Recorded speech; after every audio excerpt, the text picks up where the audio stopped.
नमस्कार। प्रभात खबर की आज की डिबेट निशिकांत दुबे, भारतीय जनता पार्टी के सांसद, के उस बयान पर जिन्होंने कहा है कि भाजपा का और मोदी जी का विकास रथ नहीं रुकेगा, चाहे झारखंड जीते या हारें।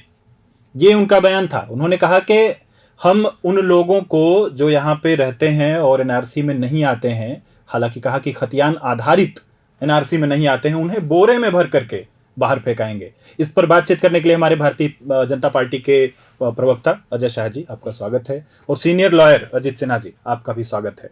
सबसे पहले चलेंगे आपके पास अजय जी, कि उन्होंने कहा कि ये जो हमारा रथ है, विकास रथ, वो नहीं रुकेगा और इसके रास्ते में आएगा एनआरसी। क्या जो हालिया चुनाव के नतीजे हैं उस पर भारतीय जनता पार्टी ने समीक्षा कर ली है और वो आगे भी एनआरसी को झारखंड में लेकर के आ रही है? देखिए, हमारा तो सबसे पहले ये मानना है कि चुनाव जो है वो राजनीति का एक पड़ाव मात्र है। जन मुद्दों को, जितने भी सोशल मुद्दे हैं, पॉलिटिकल मुद्दे हैं, जो कि जनता से जुड़े हुए मुद्दे हैं, उनको हम पहले भी उठाते हैं, आगे भी उठाते आएंगे।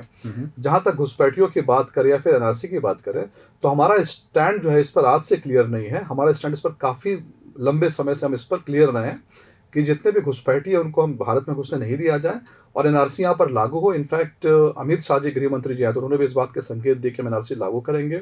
उसके बाद हिमंता बिश्वा शर्मा ने भी कहा हम इसको एनआरसी लागू करेंगे।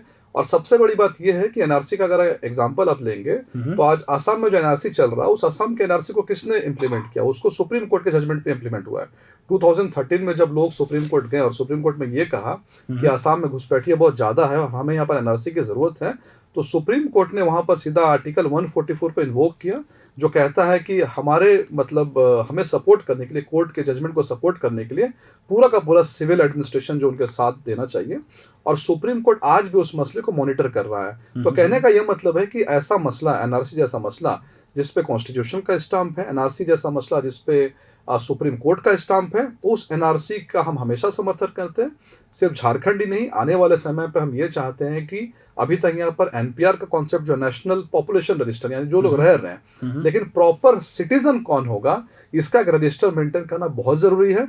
और मुझे लगता है कि जितने भी मॉडर्न स्टेट्स है, लगभग सारे स्टेट्स या तो इसमें पहल कर चुके हैं या फिर पहल कर रहे हैं। अभी कुछ समय पहले आप देखेंगे तो आसाम के जो मुख्यमंत्री, उनका ये बयान भी आया है कि आसाम में जो आधार कार्ड बनेगा, वो आधार कार्ड में भी इस चीज़ को देखा जाएगा कि किन लोगों ने क्लेम किया था कि हम सिटीजन हैं या फिर सिटीजन नहीं हैं। तो हम इस पे लेकर के बहुत आश्वस्त है और हमारा जो ये जो स्टैंड है बिल्कुल क्लियर है। हम एनआरसी चाहते हैं और यहाँ पर एनआरसी जब हम कहते हैं तो इस बात को मैं दोहराना चाहूँगा कि हम यहाँ पर जो भारत के नागरिक हैं, वो चाहे किसी भी धर्म के हो, हिंदू हो, मुसलमान हो, हम उनके विरोध में नहीं हैं। हम उनके विरोध में जो बिना किसी डॉक्यूमेंट के, बिना किसी लीगल आधार के फर्जी तरीके से हमारे देश में प्रवेश कर गए हैं, हम उनके खिलाफ हैं और हम इसको लेकर के हमेशा मुखर रहे। मैं आपकी तरफ लौटूंगा एक बार इसी सवाल के साथ जहां पर आप छोड़ रहे हैं, लेकिन उससे पहले जरूरी है कि 1932 का खतियान, निशिकांत दुबे ने भी कहा कि खतियान आधारित एनआरसी लागू होगी। क्या मैं चलता हूं अजीत सिन्हा जी के पास कि क्या खतियान आधारित एनआरसी झारखंड में लागू हो सकती है? कानूनी पछड़े क्या हैं? नहीं, सवाल ही नहीं उठता है कि खतियान के बेसिस पे आप डिसाइड कीजिएगा।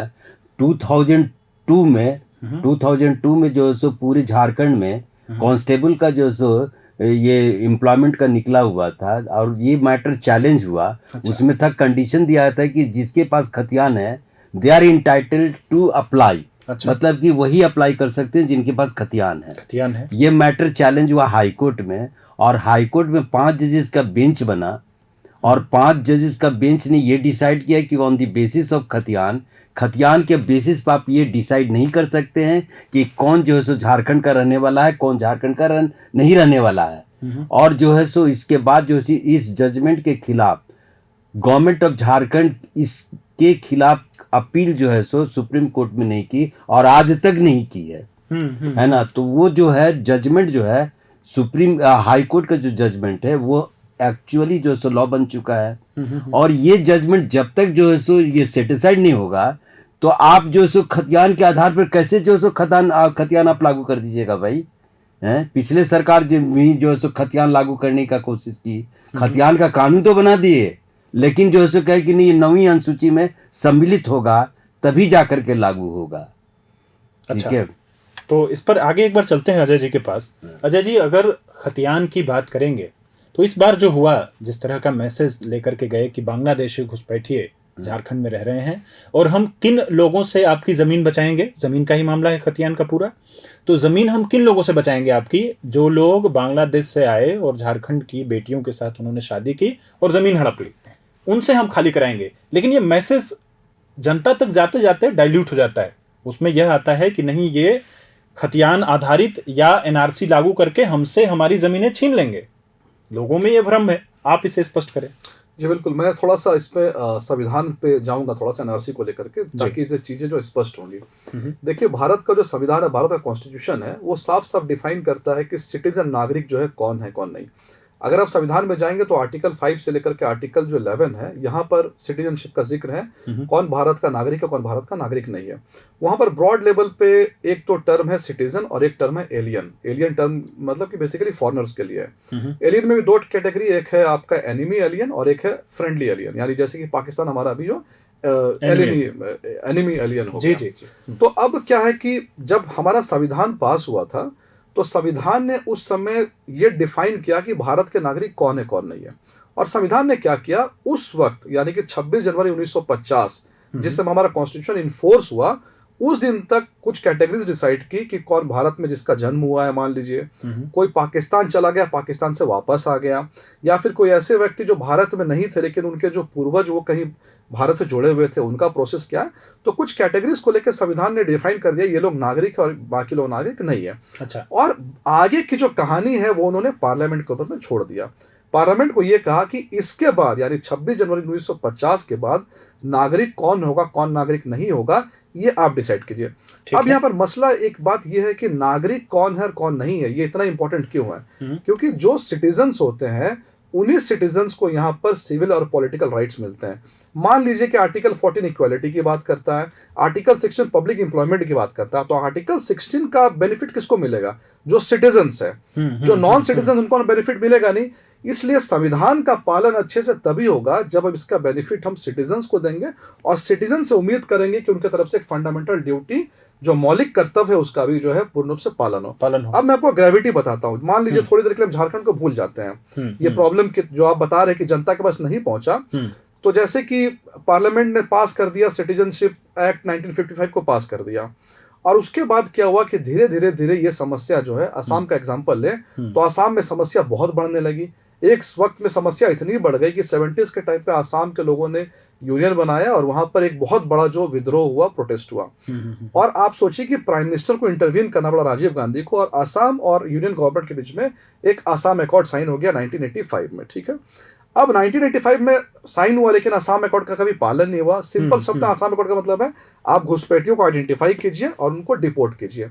अब 2013 में जाकर के सुप्रीम कोर्ट के पास लोग गए कि ये देखिए घुसपैठियों के लिए हमने कानून बनाया है असम अकॉर्ड, आज तक इसका पालन नहीं हो, तो सुप्रीम कोर्ट कि मैं इसका पालन करवाऊंगा। ठीक है, लास्ट में जाकर के असम में ये एनआरसी लागू हुआ, और एनआरसी जो फाइनल रिलीज हुआ है 2019 में अगस्त के महीने में, 40 लाख लोग जो है वो साबित हो गए कि ये सिटीजन नहीं है। अब समस्या क्या है जनार्दन जी कि 40 लाख लोग के लिए 40 लाख को बांग्लादेश भी एक्सेप्ट करने को तैयार नहीं किया हमारे सिटीजन से। आप उनको डिटेंशन सेंटर में नहीं डाल सकते क्योंकि वो हमारे ऊपर निर्भर है।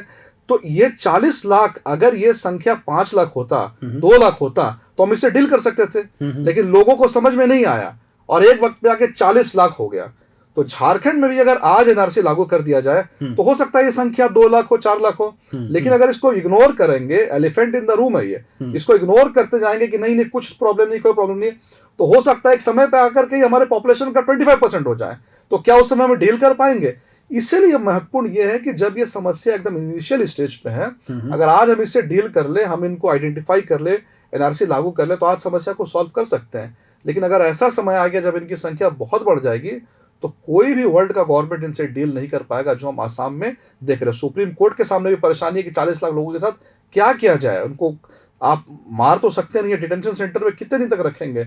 और बांग्लादेश के हालात अब देखिए, बांग्लादेश में जो हालात हो गए हैं, वहां के गवर्नमेंट के साथ हमारे रिलेशन भी अभी अच्छा नहीं रहे कि कई बार बांग्लादेश ले भी लेता था वापस। तो इन सब समस्याओं को देखते हुए हमारा ये मानना है कि ठीक है, एनआरसी का प्रारूप क्या होगा। मान लीजिए निशिकांत दुबे जी ने बयान दिया 1932 होगा, मैं ये नहीं कह रहा कि 1932 होगा, अच्छा। 1932 होगा, कोई और क्राइटेरिया होगा, जैसे आसाम में भी होता है क्राइटेरिया निकाला गया, इन क्राइटेरिया पे हम कर सकते हैं।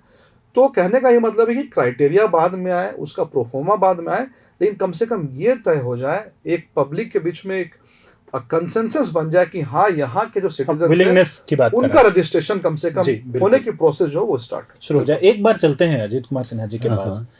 आपको खतियान क्या है, खतियान को लेकर के अभी जो चुनाव निकला है झारखंड में, बहुत मुद्दा गर्म रहा।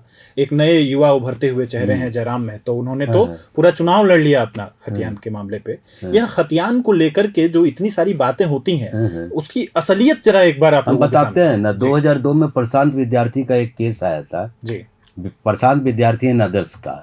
उसमें 5 जजेस ने ये डिसाइड कर दिया कि जो साहब खतियान के बेसिस पर आप नहीं डिसाइड कर सकते हैं कि कौन झारखंड का रहने वाला है परमानेंट रेसिडेंट और कौन जो है सो टेम्प्रोरी रेसिडेंस है। ये मैटर डिसाइड हो गया है और झारखंड गवर्नमेंट उस चूंकि हाई कोर्ट या सुप्रीम कोर्ट का कोई भी माने ऑर्डर जो भी पास होता है वो लॉ हो जाता है। उसके खिलाफ अगर आप अपील में नहीं जाते हैं, जैसे हाई कोर्ट के ऑर्डर के खिलाफ जो सो Jharkhand state government of Jharkhand supreme court नहीं गई, तो वो आज 24 साल हो गया पास किए हुए, जो सो 22 साल हो गया। ठीक है। अब 22 साल में अभी तक वो ऑर्डर स्टैंड कर रहा है, वो तो लॉ बन चुका है। तो अब उसके खिलाफ, अब एक्ट के खिलाफ आप कैसे चले जाइएगा भाई? आप कानून कैसे बना दीजिएगा? कानून तो बना दिए, इम्प्लीमेंट किए हैं, पहला चीज। दूसरा चीज क्या है कि जो अभी पिछले साल जो कानून बनाए थे हेमंत सोरेन कि जो है खतियान तभी जो है लागू होगा जब ये 9वीं अनुसूची पे जो है सम्मिलित हो जाएगा तब। ठीक है। और जो है इन लोगों को गवर्नमेंट झारखंड को अच्छी तरह मालूम होगा कि केशवानंद भारती केस जो 1973 में जो जजमेंट आया था 13th बेंच का, उसमें जो है पार्लियामेंट को अधिकार दिया कि अंडर आर्टिकल 368 में आर्टिकल का जो है कोई भी जो है आर्टिकल आप अमेंड कर सकते हैं अंडर आर्टिकल 368 के तहत। लेकिन उसने रिस्ट्रिक्शन लगा दिया कि आप जो है कि फंडामेंटल राइट को नहीं बदल सकते हैं। दूसरा कि बेसिक स्ट्रक्चर्स को आप छू नहीं सकते हैं। अब जैसे फॉर एग्जाम्पल हमारा देश जो है वो जो है प्रजातंत्र है, डेमोक्रेटिक कंट्री है। आप इसको किंगशिप पे नहीं बदल सकते हैं। जुडिशियरी इंडिपेंडेंट है, ये इंडिपेंडेंट बॉडी है, ऑटोनोमस बॉडी है। इस पे आप जो है इसके इंडिपेंडेंस पे जो है आप किसी तरह का छेड़छाड़ नहीं कर सकते हैं। ठीक है। इसमें एक सवाल ये भी उठता है, मसलन माना कि 1932 के इर्द में कोई वहां से बिहार में रहता है, बिहार के कई सारे लोग आकर के झारखंड में बसे। नहीं, उस पर हम बाद में बात करेंगे। पहले हम बता रहे हैं कि केशवानंद भारती केस में ये मैटर डिसाइड हो गया है कि जो है सो आप बदल सकते हैं। 9 शेड्यूल में भी डालिएगा ना। उसके बाद 1973 के बाद जितना भी 24 अप्रैल 1973 या 74 के बाद जितने भी लॉ बने हैं 73 है, उसके बाद जितने भी लॉ बनाए गए हैं, अगर वो मैटर मेरे पास आएगा तो हम उसका रिव्यू करेंगे। और रिव्यू करने के बाद अगर ये हमको पता चल जाएगा कि अनकॉन्स्टिट्यूशनल है, असंवैधानिक, तो सेट असाइड। इसके बाद जो है सो केशवानंद भारती केस के बाद कितना मैटर जो है सो सुप्रीम कोर्ट में आया और हाई कोर्ट में आया, जो कि सेट असाइड हो गया। तो ये 9वीं अनुसूची में सम्मिलित भी करेंगे खतियान को कानून बना करके, तभी ये जो सो चैलेंज होगा हाई कोर्ट में और सुप्रीम कोर्ट में। उससे हाई कोर्ट में चैलेंज होगा, सेटिस्फाइड होगा। तो गवर्नमेंट अच्छी तरह से जानती है कि ये जो है सो खतियान लागू करेंगे, सेटिस्फाइड कर देगा। इसलिए यहाँ के जनता को, चाहे वो ट्राइबल हो या मूलवासी को, बेवकूफ लोग बना रहा है। चाहे जयराम महतो हो, चाहे जो है सो बीजेपी हो, चाहे जो है सो कांग्रेस हो, चाहे अदर पार्टीज हो, तो जान रहे कि खतियान लागू नहीं होगा। आप कह रहे हैं कि लॉ के आधार पे, अगर लॉ का बैकग्राउंड लें तो उसके आधार पर इसको इम्प्लीमेंट करना बेहद टफ है। इसके इम्प्लीमेंटेशन में एक बार चलते हैं, कुछ बेसिक समस्याओं का जो आम लोगों से जुड़ी है। हाँ, ठीक है। माना कि एक व्यक्ति रहता था बिहार में, बिहार के किसी भी जिले में, और वहां से वो अपना सब कुछ बेच करके यहाँ पे आकर के बस गया। अब जब वो यहाँ पर आकर के बसा तो 1932 के बाद बसा, और जो उन्होंने वहां पे संपत्ति बेची वो संभवतः 1932 से पहले बेच दी। बीच में वो रेंट पे रहते होंगे या कहीं और रहते होंगे। ऐसे समय में फिर वह व्यक्ति है तो भारतीय, लेकिन फिर वो किस जगह का रहने वाला कहलाएगा? जो झारखंड का अच्छा हाँ, ये तो मैं ही एग्जाम्पल हूँ अच्छा, कि क्या मैंने है? अपना सारा प्रॉपर्टी मैंने बिहार का सबने बेच दिया। मैंने यहाँ जो सो जमीन एक खरीदा। हाँ, हम थोड़े बिहार, अब हमको थोड़े जो सो परमानेंट रेसिडेंट का जो सर्टिफिकेट इशू करेगा, करना पड़ेगा झारखंड गवर्नमेंट को।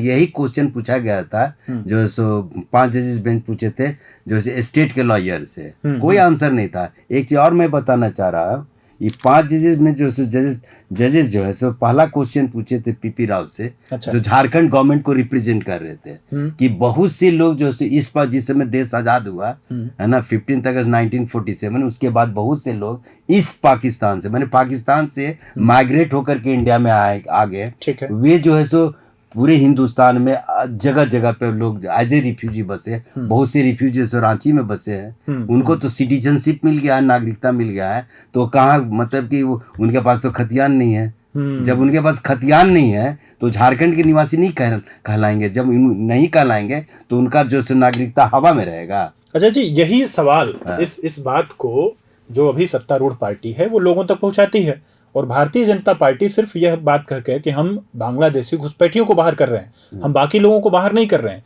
लेकिन ये बात स्पष्टता से लोगों तक पहुंच नहीं पाती है क्योंकि लॉ बैकग्राउंड पर वो चीजें फेल हो जाती हैं। देखिए, वही मैंने कहा, अजीत जी की बात को मैं थोड़ा सा बस एक्सटेंड करूंगा। देखिए, सबसे बड़ा शिगुफा यही है, मतलब इन्होंने जैसे केशव नंदा भारती केस का एग्जाम्पल दिया। केशव नंदा भारती केस में सुप्रीम कोर्ट ने बार बार इस बात को कहा है कि आप जो है संविधान में जितने भी बदलाव ला, आर्टिकल 368 आपको पावर देता है कि आप संविधान में बदलाव कर सकते हैं। जैसे जीएसटी का बदलाव हुआ, संविधान में बदलाव हुआ, लेकिन आप कभी भी संविधान के बेसिक स्ट्रक्चर को आप बदल नहीं सकते। आप फंडामेंटल राइट्स, पार्लियामेंट्री डेमोक्रेसी को बदल नहीं सकते हैं।